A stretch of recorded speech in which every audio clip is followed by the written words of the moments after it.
السلام عليكم ورحمة الله تعالى وبركاته. اللهم صل وسلم وبارك على سيدنا محمد وآل محمد كما باركت على إبراهيم وآل إبراهيم في العالمين إنك حميد مجيد. النهاردة يوم جديد وفيديو جديد، وسامحوني أنا آسف إن بقالي فترة ما صورتش، ما نزلتش فيديوهات.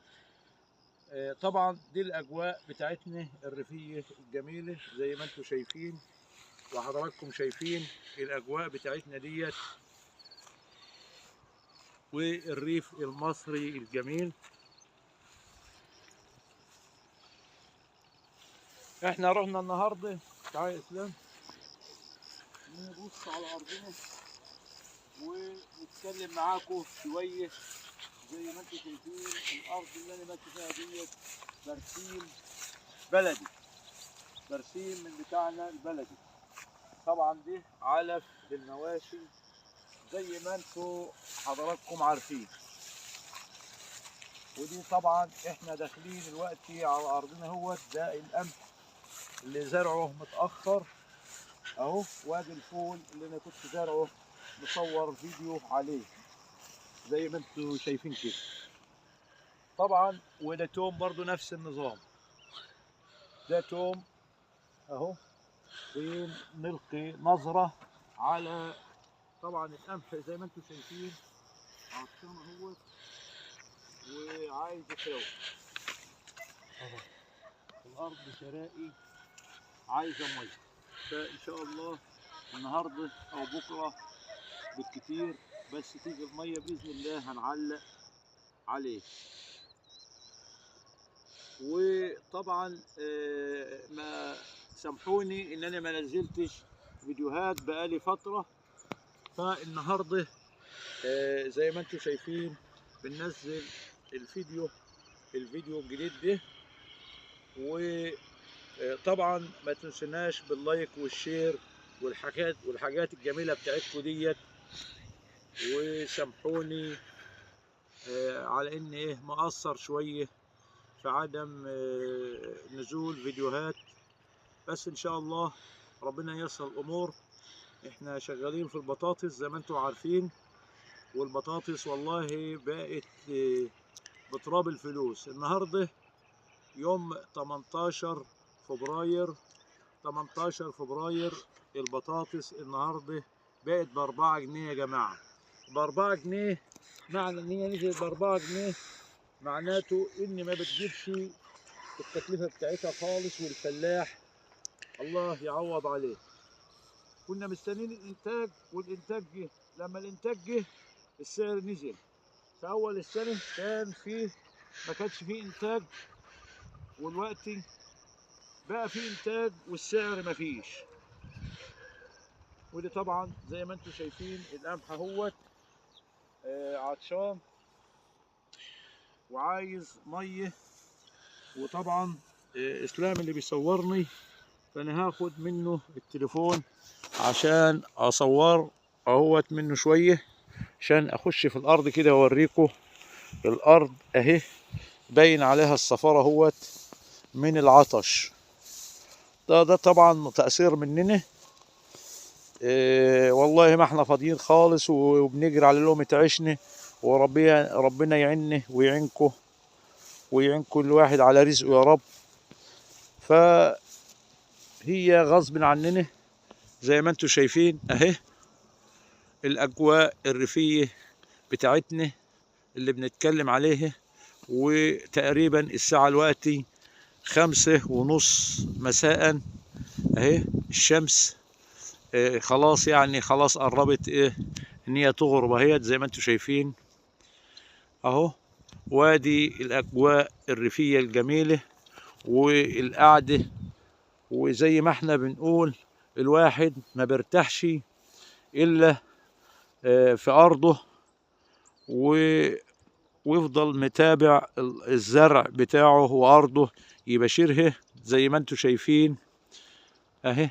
ادي الاجواء يا جماعة بتاعتنا الجميلة الرائعة زي ما بنقول وزي ما بنتكلم معاكم. وطبعا انتوا اخواتنا وحبايبنا. وطبعا الفيديو دهوت لما ينزل مستنيين تعليقات حضراتكم، وانا بقرأ طبعا الكومنتات بتاعتكم، وان شاء الله هرد عليها كلها. وبرضه انا اسف انني برضه للمرة التانية ان انا اتأخرت عليكم، بس والله غصب عني. ربنا اللي يعلم بنعمل ايه وده يعني ايه غصب عننا، يعني مش بايدنا. فطبعا سامحوني ان انا اتأخرت عليكم الفترة دي. وادي القمح بتاعنا هوت، بسم الله ما شاء الله. القمح ده يا جماعة عمره 45 يوم من رية، من بعد الري، رية البذرة زي ما بنسميه، او رية المحياة، لسه ما نزلوش مية لغاية الوقت. يعني بقاله 50 يوم اهوت ما نزلوش مية. بس بسم الله ما شاء الله زي ما انتم شايفين اهوت اهو. طبعا احنا هنروي ونبدأ نحط له سماد اللي هو اليوريا. بس ان شاء الله اما المية تيجي، ويمكن انزل لكم فيديو واحنا بنروي، ان ربنا قدر لنا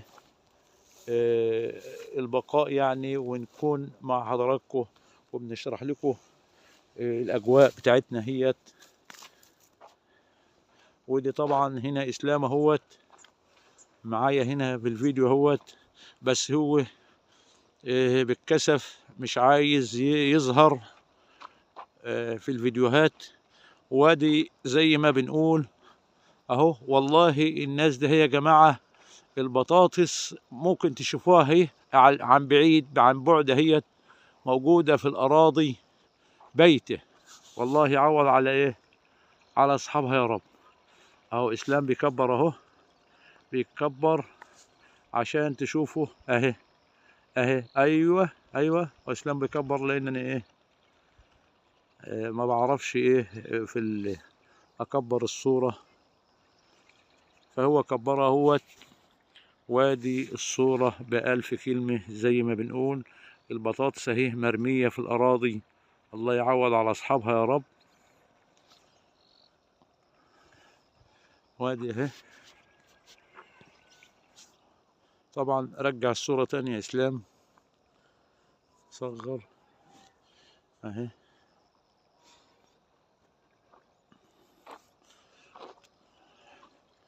وادي المكنة بتاعتنا،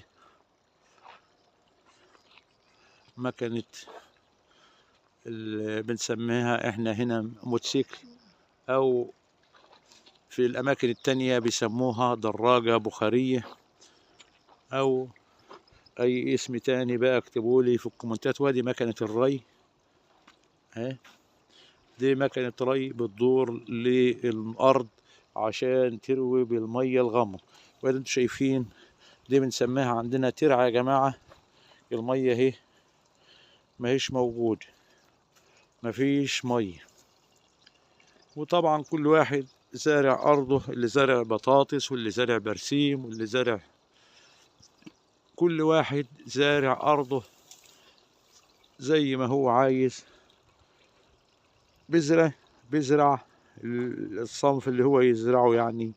الدولة ما بتعرضش، بس أهم حاجة يكون طبعا بالناشد إن الدولة تعطينا الكيماويات أو الأسمدة،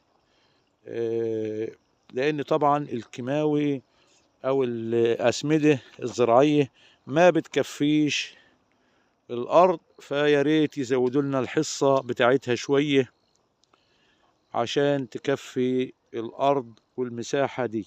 لأن كل فدان تقريبا له تلات شكارة أسمدة يوريا، أو 4 نطرات.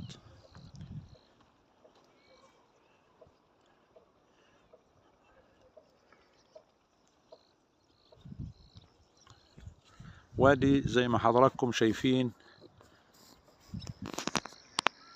وأعطيت التليفون لإسلام هو عشان يصور. وطبعا ما تنسوناش باللايك والشير والحاجات الجميلة بتاعتكم ديت. وطبعا والله وحشتوني بقالكم فترة كبيرة، ما اتكلمناش معاكم ولا قابلتكم في فيديوهات. فإن شاء الله سامحوني واعذروني. وطبعا ما تنسوناش بالدعم واللايك والشير. عايزين صوتنا يوصل لأكبر متابعين ومشاهدين عشان نكبر بيكم. وطبعا دي نهاية الفيديو، والسلام عليكم ورحمة الله وبركاته. دمتم في أمان الله.